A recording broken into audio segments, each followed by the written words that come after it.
Hardly on my city people, that's something I can't choose.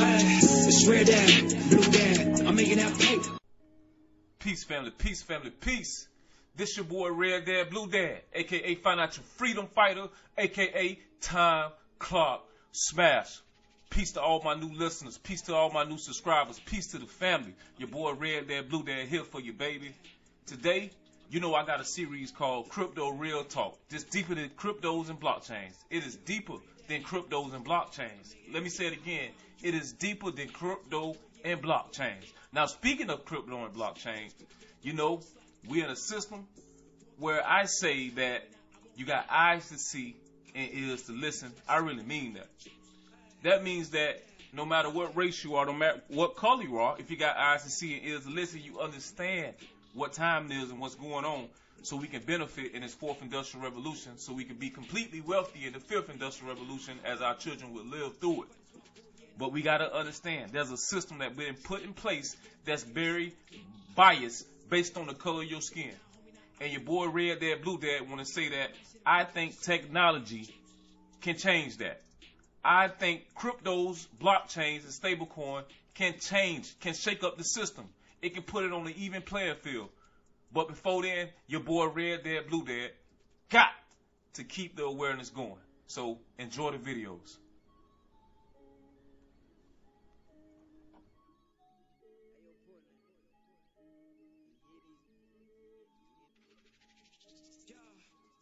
Banking while black. That man tells investigative reporter Eric Rasmussen he was racially profiled when a manager called police minutes after he walked into a U.S. bank branch last year. This is a story you will only see on Nightcast. That man, Joe Morrow, spoke with us in detail about what happened. U.S. Bank, however, would not go on camera. It's settled with Morrow after we started asking questions, but we were still able to obtain police body camera video of that incident that the bank does not want you to see.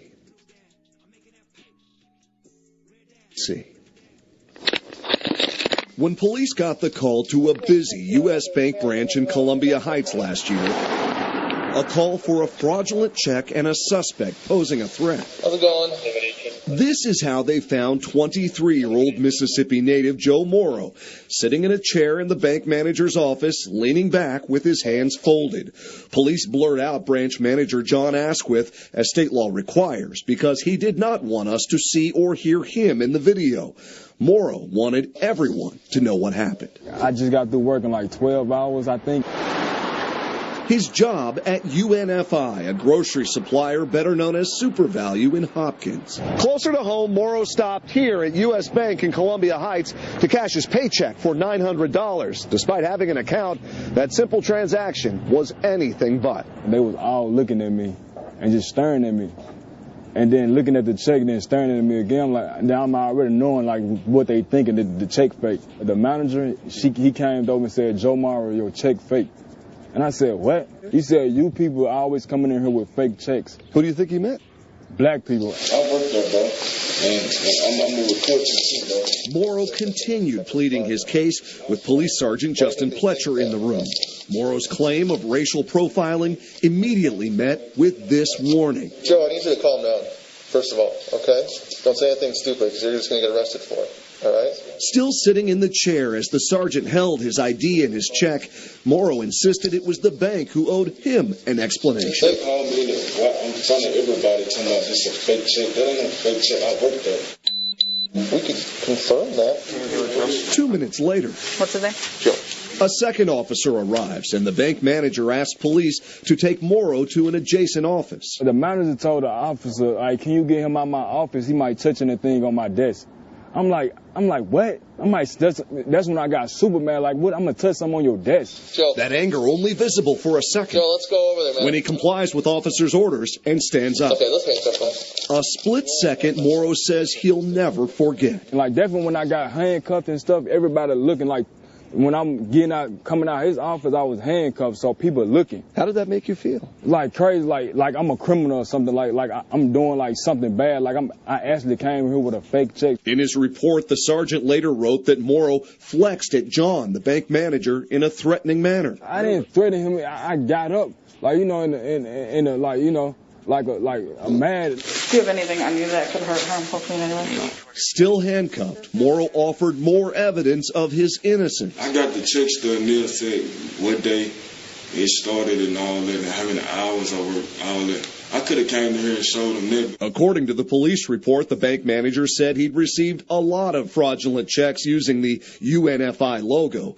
Morrow says the manager claimed he already called the company and confirmed the check was fake. So who do we need to call? But this body camera video shows the bank manager did not actually make that critical call until after Morrow was already in handcuffs. So it's a real, the check number's real. Morrow's employer confirmed the check was, in fact, real. There's no question in my mind if he'd been white, this would never happen. 5 Investigate showed the video to a community leader. Are you seeing that okay? I am. The founder of a nationally recognized implicit bias training program for police. But this is Minnesota. This is not who we are. And University of Minnesota professor Samuel Myers, Jr. In 2015, he authored this study of discriminatory practices at banks in the Twin Cities, and he's focused on racial disparities in financial transactions for 35 years. I wish I could say that this was an abolition. I wish we could say that this was an outlier. But it happens a lot. Myers, who is deaf, So this is it here. watched the body camera video with us over Zoom with the assistance of captioning. We, as black people, are aware that these things happen at banks, at grocery stores, at supermarkets. This is a classic example of instances where things escalated beyond what they needed to escalate to. Okay, Joe, let's get these cuffs out. But Morrow's ordeal did not end when the handcuffs came off. Joe, can I talk to you man to man real quick? For more than 10 minutes, Morrow remained in this office. They're making fake checks with that logo on it, right? Sergeant Pletcher did most of the talking. So what the branch manager has to do is call and make sure it's a good check. I need you to stay calm for that, okay? Because when you start acting like this, it makes you look even guilty. No, not guilty. No, I know. I'm saying, but when you start getting upset and irate, it makes you look guilty. Well, you're acting guilty. And so the question is, what is acting guilty? Tell me, what is acting guilty? I'm sorry, but this is who I am. You blame me here for creating the racism that he feels. Don't do anything stupid. It was another part of this exchange that struck a nerve with Tyrone Terrell. So play it calm, play it cool, and wait for you to be validated. Okay? Oh, my God. The former director of the St. Paul Department of Human Rights and the president of the African American Leadership Council says the sergeant's choice of words matters. Wait to be validated. That's 450 years of history of slavery. Do we got to still wait for white America to validate us? Come on. Columbia Heights police declined our request for an interview, but in a statement, Chief Lenny Austin said his department reviewed the incident and found the officers' actions were reasonable and they conducted themselves professionally. And if you feel it's a racist thing, okay, handle it different. Sergeant Pletcher wouldn't go on the record with us, but still sent us links to network news programs. If I'm not on the same side as my community, then I am failing them and I am failing this badge. He was praised on national TV for how he handled a call involving a black health inspector 2 days after the death of George Floyd. I think we need more police officers to speak up. But Pletcher is not talking about this video that few have seen until now. There are going to be plenty of people, I imagine, who will say, this officer acted admirably. He spoke calmly. He told them to calm down. Plenty of white people. I'm looking through the lens of a black man who dealt with too many of these cases. Was the flinching, so-called flinching, visible in the video? Well, I'll take you back to it. Lori Friedel is a professor at the University of South Florida and the founder of the Fair and Impartial Policing Training Program. I did not discern anything in the video that showed Mr. Morrow as being threatening. Maybe they saw things that I did not see, or maybe this could be related to one of the implicit associations that's well documented in the research. And that research shows that many of us see more threat in people of color. Friedel commended the sergeant for doing what she called a debrief with Morrow and advising him that he could file a complaint against the bank. This is very important in policing. You know, when you've had an interaction, sometimes it can be very tension reducing to sit down with the person and say, okay, this is what was going on. But that tension still apparent a year later. No, I'm a little nervous with the cameras, but yeah. When Morrow sat down with us for this interview, by that time his lawyer had sent 2 letters to U.S. Bank demanding a settlement and an explanation. They've never taken any accountability. They've never truly apologized to Mr. Morrow. In October, U.S. Bank declined our request to interview Manager Asquith or anyone else with the bank, and instead sent us this statement saying U.S. Bank is committed to fairness toward everyone we serve regardless of race, adding, we dispute the facts as they're being portrayed to you. 2 weeks later, the bank quietly reached an undisclosed settlement, meaning no one with U.S. Bank or Morrow can ever talk about what happened here again. Hey, Joe, man. I went to the bank today, gentlemen, and I was just passing because I just came back from downtown. I went to the bank today. I had my regular clothes on like I always do. I was loitering, I guess, and I was waiting too long. I didn't look the right part. The lady just looked at me. She said, "Can I help you?" I said, "I'm good." I went back to reading a pamphlet about the new banking accounts they had for businesses. "Can I help you, sir? Is there anything you need?" "No, I'm good. I'm just looking at your pamphlets. Thank you very much, ma'am." Supervisor comes through a minute later. "Can I help you?" I said, "Obviously, there must be. Is there something about me different? Why y'all keep asking?" I appreciate the courtesy, but there ain't nobody in here. I'll get to you when I get to you. So I go up to the bank account. I said, I need to take out a little bit of money. So they asked for my ID. But it's funny what happens when they start typing into that little keyboard. I went from loitering to yes, sir. Yes, sir. No, sir. 2 minutes ago, I'm loitering. What happened between the time I walked from that thing? You know what? It made me realize that we're not going to get our respect. We still don't get our respect when we got the money. They're not going to respect you until you take what you two are giving them, and that's that knowledge that gives them that wealth. They're not going to respect us. But we got to get this knowledge. So this 6 people, Red Dad, Blue Dad, Thorough HD, unacceptable. This needs to be full. House party. Next time this happens, no, shame on us. Because this is what I've been listening for. I've been listening to what y'all have been saying. This knowledge that y'all are giving people is not subtle. This is a hammer. This is a hammer. This is Thor's hammer. And I just appreciate you, gentlemen, what you're doing. This is life changing, but I mean, it's impactful. So, Red Dad, do you mind if that 3 minutes to play this video? Sure. There's 2 here. The first one? Yeah, I can put it up there. Yeah, the first one.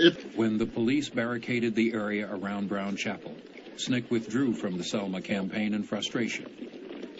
The barricades were to keep hostile whites out, the protesters in. One group, led by Jimmy Webb, broke free of the barricades. They were stopped by Clark's men. I can't follow you, and I'm not going to follow you and give you personal protection. Now, I'm telling you, for your own benefit, you had better turn around and get out of this area. You're not going to the courthouse in a group under the condition that you come here, and I'll assure you that.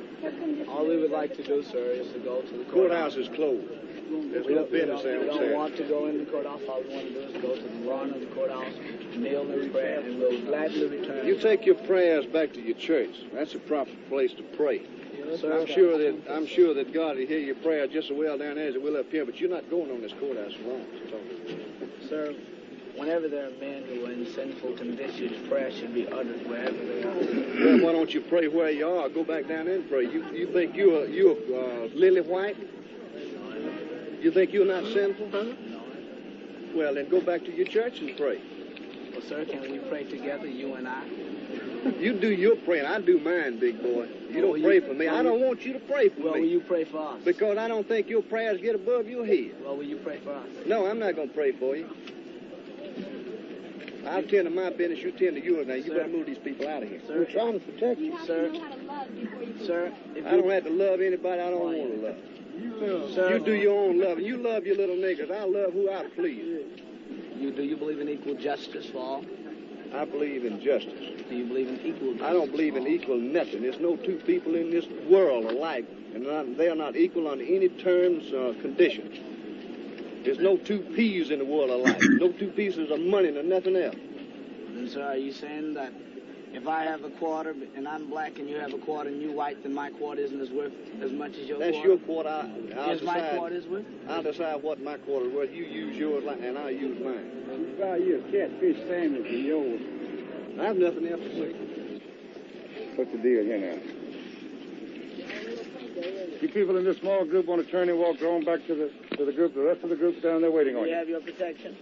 We'll do everything we can. Just go on back down there. You didn't have it coming up here. Plans for the march to Montgomery remained at a standstill pending a federal court decision. Now protecting the marchers became an issue for both President Johnson and Governor Wallace. If you take your quarter not worth as much as mine.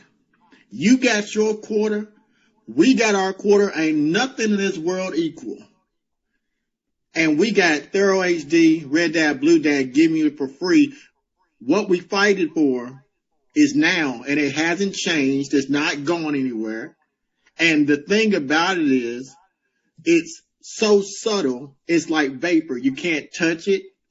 And this crypto piece is one of the opportunities for us to have a quarter that's worth more than their quarter.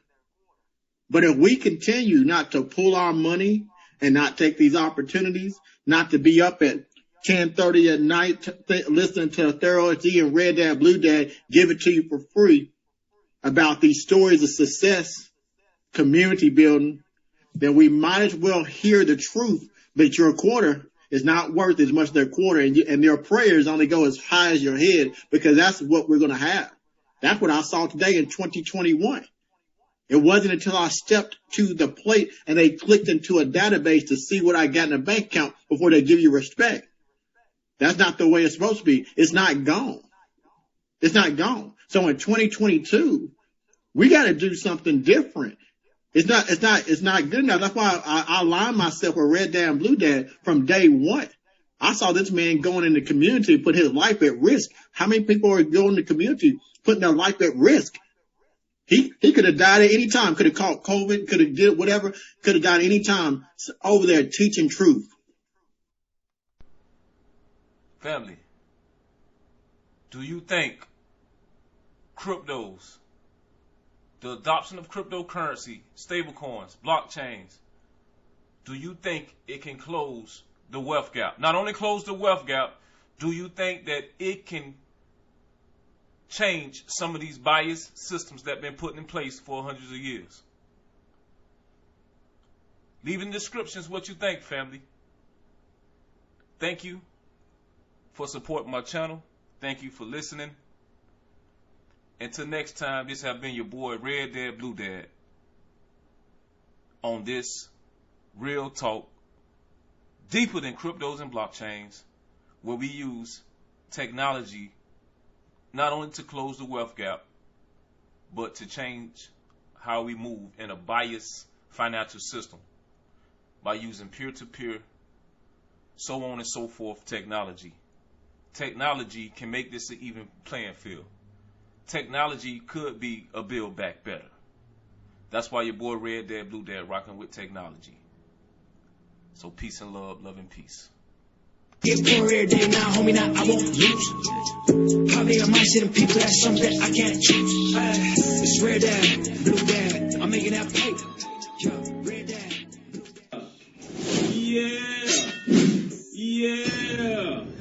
Yeah. You know what time it is, baby? Got to bring that engine.